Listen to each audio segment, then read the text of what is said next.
साथियों, अभी जब मैं यहां आ रहा था तो मीडिया में एक खबर चल रही थी और यह गंभीर बात है।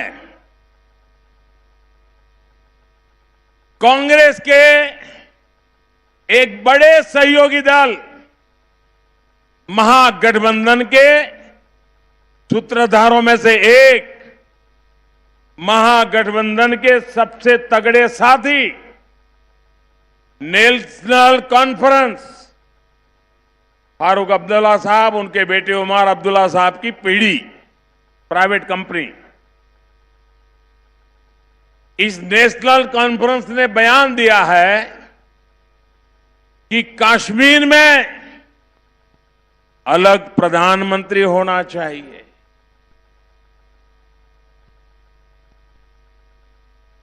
आप मुझे बताइए, कांग्रेस के साथी पार्टी की ये मांग आपको मंजूर है? हिंदुस्तान में किसी को भी मंजूर है? वो कहते हैं हम घड़ी की सुई पीछे ले जाएंगे और 1953 के पहले की स्थिति पैदा करेंगे और हिंदुस्तान में 2 प्रधानमंत्री होंगे, कश्मीर का प्रधानमंत्री अलग होगा। मैं जरा जानना चाहता हूं, जवाब कांग्रेस को देना पड़ेगा,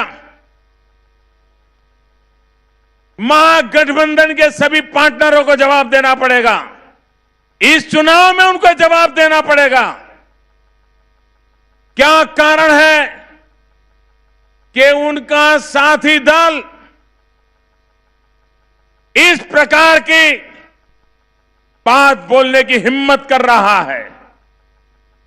कुछ दिन पहले उनके एक पार्लियामेंट के उम्मीदवार ने ऐसी बदतमीजी की थी, भारत को गाली देने की खुली घोषणा की थी, लेकिन कांग्रेस पार्टी और नेशनल कॉन्फ्रेंस इस विषय में चुप बैठे हैं और दिल्ली में मीडिया भी एक दिन के बाद विषय को भूल गया।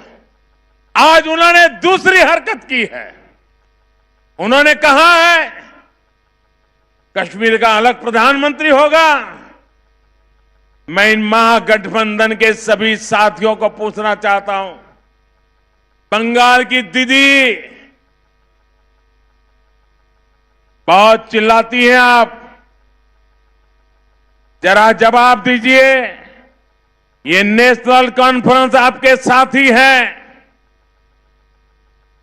क्या ये नेशनल कॉन्फ्रेंस की दूसरे प्रधानमंत्री की मांग, इससे आप सहमत है कि नहीं है? देश की जनता को जवाब दीजिए। यहां पड़ोस में आंध्र प्रदेश में यूटन बाबू बैठे हैं।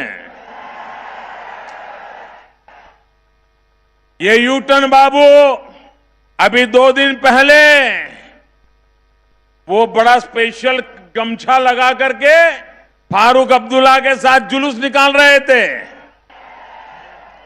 जरा यूटन बाबू बताइए, और आंध्र की जनता भी चौंक जाइए, चेत जाइए, ये चंद्रबाबू है जिसके बगल में फारूक अब्दुल्ला वोट मांगने के लिए निकले हैं और जिनका बेटा कश्मीर में अलग प्रधानमंत्री होने की मांग कर रहा है। क्या चंद्रबाबू को वोट मिलना चाहिए क्या? मैं पूछना चाहता हूं श्रीमान शरद पवार जी को, आप तो कभी देश के रक्षा मंत्री रहे हैं, आप कभी महाराष्ट्र के मुख्यमंत्री रहे हैं, आप बताइए, क्या आप हिंदुस्तान को सुई को पीछे ले जाने के लिए तैयार है?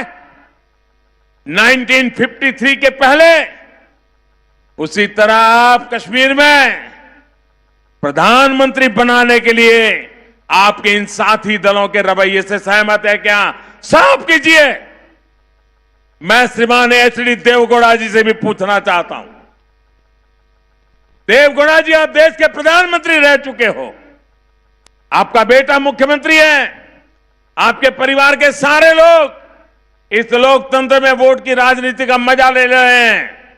जरा जवाब दीजिए देवगौड़ा जी, आप पूर्व प्रधानमंत्री हैं, आपका साथी दल नेशनल कॉन्फ्रेंस डंके की चोट पर एक कहने की हिम्मत करता है कि कश्मीर में अलग प्रधानमंत्री होना चाहिए।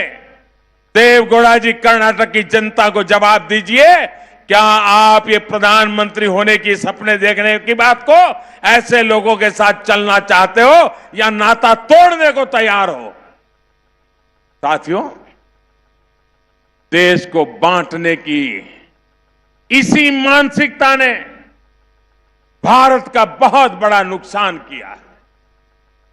मत भूलिए, 2-3 दिन पहले ही नेशनल कॉन्फ्रेंस के एक नेता आतंक सरपरस्तों के लिए, पाकिस्तान के लिए जिंदाबाद के नारे लगाए थे। इस बयान के बाद कांग्रेस के सारे बड़े नेता चुप्पी साध करके बैठ गए थे। कांग्रेस की यही मानसिकता है जो देश विरोधी ताकतों को मजबूत करती है। इसी मानसिकता की वजह से ये लोग एयर स्ट्राइक पर सवाल उठाते हैं। इसी मानसिकता की वजह से ये लोग सर्जिकल स्ट्राइक पर सवाल उठाते हैं, सेना के पराक्रम का अपमान करते हैं। यही मानसिकता है जो उन्हें डोकलाम विवाद के समय चीनी राजदूत से मिलने के लिए जाने की प्रेरणा देती है।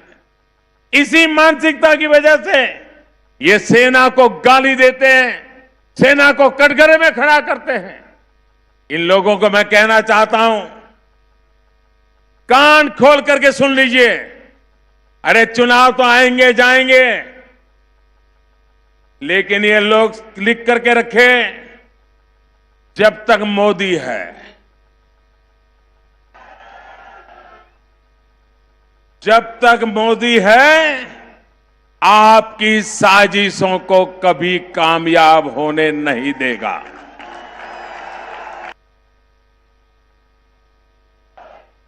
मोदी देश के दुश्मनों और देश के लोगों के बीच दीवार बनकर के खड़ा रहेगा, ये लिख करके रखिए।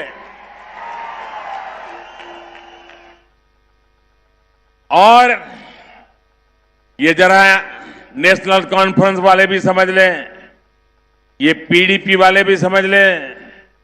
भाइयों बहनों, ये कश्मीर में ये 2-4 परिवारों की दुकानें हैं। वो पिछले 40 साल से दिल्ली को मूर्ख बनाते रहे हैं और दिल्ली भी उनकी बातों में आ जाता है। इनका धरती पर कुछ नहीं बचा है। आपको पता होगा, वहां गवर्नर रूल लगने के बाद नेशनल कॉन्फ्रेंस का विरोध था, पीडीपी का विरोध था। ये दोनों कद्दावर परिवार भारत सरकार के खिलाफ खड़े हो गए थे और उन्होंने ऐलान कर दिया था, कांग्रेस भी मिल गई थी। इन्होंने ऐलान कर दिया था कि पंचायतों के चुनाव नहीं होने देंगे, बहिष्कार करेंगे। और ये सोचते थे कि कश्मीर की जनता उनकी बात मान लेगी। मेरे देशवासियों, अच्छी होगी कि अब्दुल्ला परिवार, मुफ्ती परिवार, कांग्रेस के लोग ऊपर से नीचे टपक पड़ते रहे, कूदते रहे, चिल्लाते रहे। पंचायत के चुनाव हुए, 70-75% वोटिंग हुआ और 30,000 से ज्यादा लोग चुन करके आज वहां पंचायतों में कारोबार चला रहे हैं। उन्होंने इनका बहिष्कार कर दिया। जो चुनाव का बहिष्कार करने के लिए निकले थे, उनका बहिष्कार कश्मीर की जनता ने कर दिया था।